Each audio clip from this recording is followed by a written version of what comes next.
ನಮ್ಮ ಜೊತೆಗೆ ಮಾತನಾಡೋದಕ್ಕೆ ಇದೀಗ ದುನಿಯಾ ವಿಜಯ್ ಸರ್ ಇದ್ದಾರೆ. ಬನ್ನಿ ಅವ್ರನ್ನ ಮಾತನಾಡ್ಸೋಣ. ಸರ್ ನಮಸ್ತೆ. ಸರ್ ಮೊದಲನೇದಾಗಿ ಕಂಗ್ರ್ಯಾಚುಲೇಷನ್ಸ್, ನಿಮ್ಮ ಸಾಂಗ್ಗಳೆಲ್ಲ ಸೂಪರ್ ಹಿಟ್ ಆಗ್ತಾ ಇದೆ. ಈಗ ಕಂದಮ್ಮ ಕೂಡ ಲಿಸ್ಟಿಗೆ ಸೇರ್ತಾ ಇರುವಂಥದ್ದು. ಕಂದಮ್ಮ ಸಾಂಗ್ ರಿಲೀಸ್ ಆಗಿದೆ, ಏನು ಹೇಳ್ತೀರಿ? ಎಲ್ರಿಗೂ ಇಷ್ಟ ಆಗಿದೆ ಅಂದರೆ ಅದಕ್ಕಿಂತ ದೊಡ್ಡ ಖುಷಿ ಇನ್ನೇನಿಲ್ಲ. ಅಷ್ಟು ಕಷ್ಟಪಟ್ಟು ತುಂಬ ಭಯದಲ್ಲಿ ನಾವು ತೆಗೆದಿರ್ತೀವಿ ಅದನ್ನು. ಅದೇಮ್ಮ ಎಲ್ರಿಗೂ ಇಷ್ಟ ಆಗಿದೆ, ಅದೇ ದೊಡ್ಡ ಖುಷಿ ನಮಗೆ.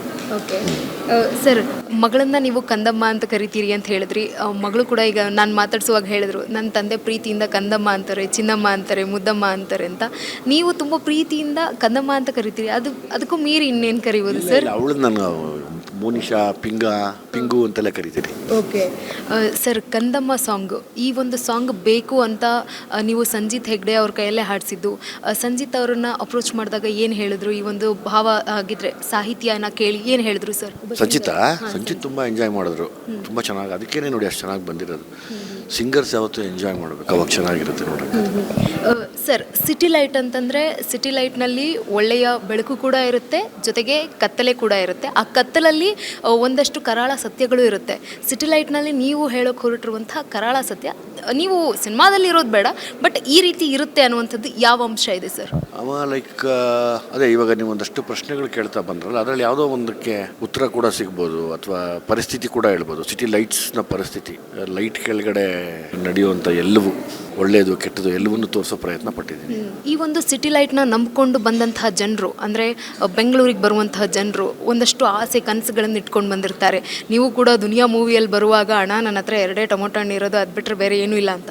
ಈ ಒಂದು ಸಿನಿಮಾದಲ್ಲಿ ನಾಯಕನ ಪಾತ್ರ ಹೇಗಿರುತ್ತೆ ಸರ್? ಅಂದರೆ ತುಂಬ ಬಡವನಾಗಿ ಬಂದಿರ್ತಾನ ಬೆಂಗಳೂರಿಗೆ, ಅಥವಾ ಹೇಗೆ, ಏನು ಕತೆ? ಯಾವುದೇ ಕಾರಣಕ್ಕೂ ಕತೆ ಬಿಟ್ಕೊಡೋಕ್ಕಾಗಲ್ಲ.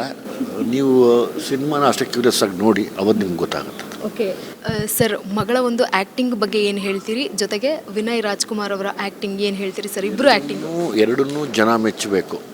ನನಗೆಲ್ಲರೂ ಚೆನ್ನಾಗೇ ಇರ್ತದೆ, ಜನ ಮೆಚ್ಚಿ ಆಶೀರ್ವಾದ ಮಾಡಬೇಕು. ಓಕೆ ಸರ್, ಸಲಗ ಮೂವಿಯಲ್ಲಿ ಅಥವಾ ಒಂದಷ್ಟು ಮೂವಿಗಳಲ್ಲಿ ಯುವಕರಿಗೆ ಅವೇರ್ನೆಸ್ ಮೂಡಿಸುವಂತಹ ಕೆಲಸಕ್ಕೆ ಕೈ ಹಾಕಿದ್ರಿ. ಇದರಲ್ಲೂ ಕೂಡ ಗಮನಿಸಿದಾಗ ಒಂದಷ್ಟು ಅವೇರ್ನೆಸ್ ಕಾಣಿಸ್ತಾ ಇರುವಂಥದ್ದು. ಈ ಒಂದು ಸಿನಿಮಾದಲ್ಲಿ ಏನಿದೆ ಕತೆ ಅಂತಂದರೆ ಒಂದು ಚಿಕ್ಕದಾಗಿ ಹೇಳಿದ್ರು. ಕತೆ ಹೇಳೋಕ್ಕಾಗಲ್ಲಪ್ಪ, ಯಾವಾಗಲೂ ಕತೆ ಹೇಳೋಕ್ಕಾಗಲ್ಲ. ಕತೆ ಹೇಳ್ಬಿಟ್ರೆ ಪಾಪ ಅಷ್ಟು ಜನ ಬಂದು ನೋಡ್ತಾರೆ, ಅವ್ರಿಗೆ ನಾನು ಮೋಸ ಮಾಡ್ದಂಗಲ್ವಮ್ಮ. ಕತೆ ಹೇಳೋಕ್ಕಾಗಲ್ಲ. ಯಾವಾಗಲೂ ನಿಮ್ಮ ಕಡೆಯಿಂದ ಜನಕ್ಕೆ ಇನ್ವಿಟೇಷನ್ ಕೊಡ್ಬೋದು, ಬನ್ನಿ ಎಲ್ಲರೂ ಕಷ್ಟಪಟ್ಟು ಕೆಲಸ ಮಾಡಿದ್ದೀವಿ, ನೋಡಿ ಚೆನ್ನಾಗಿದ್ರೆ ಆಶೀರ್ವಾದ ಮಾಡಿ, ಇಲ್ಲಾಂದರೆ ಇಲ್ಲ, ಅಷ್ಟೇ. ಸರ್, ನಿಮ್ಮ ಮಗಳು ಅಪ್ಪ ಐ ಲವ್ ಯು ಅಪ್ಪ ಅಂತ ಹಾಡು ಹೇಳಿದ್ದಾರೆ. ನೀವೀಗ ಮಗಳಿಗೆ ಒಂದು ಸಾಂಗ್ ಹೇಳಬೇಕು ಸರ್, ಅಥವಾ ಲೈನ್ ಕಂದಮ್ಮ ಆದರೂ ಪರವಾಗಿಲ್ಲ, ಯಾವುದಾದ್ರೂ ಪರವಾಗಿಲ್ಲ. ಬೇಡ, ಥ್ಯಾಂಕ್ ಯು ಮಗ, ಬೇಡ. Yes sir, thank you, all the very best. ನಿಮ್ಮ ಒಂದು ಈ ಸಿಟಿ ಲೈಟ್ ಮೂವಿ ತುಂಬ ಸಕ್ಸಸ್ಫುಲ್ ಆಗಿ ಕಾಣಲಿ ಅಂತ ಆಶಿಸ್ತೀನಿ. ಇಷ್ಟ ಆಯ್ತೇನಪ್ಪ? ನನಗೆ ತುಂಬ ಇಷ್ಟ ಆಯಿತು. ನಿಮ್ಮ ಹುಡುಗ ಅದೇ ಕರೀತಾನ ನಿನ್ನ? ಇಲ್ಲ ಸರ್, ಹುಡುಗ ಇಲ್ಲ, ಅದಕ್ಕೋಸ್ಕರ.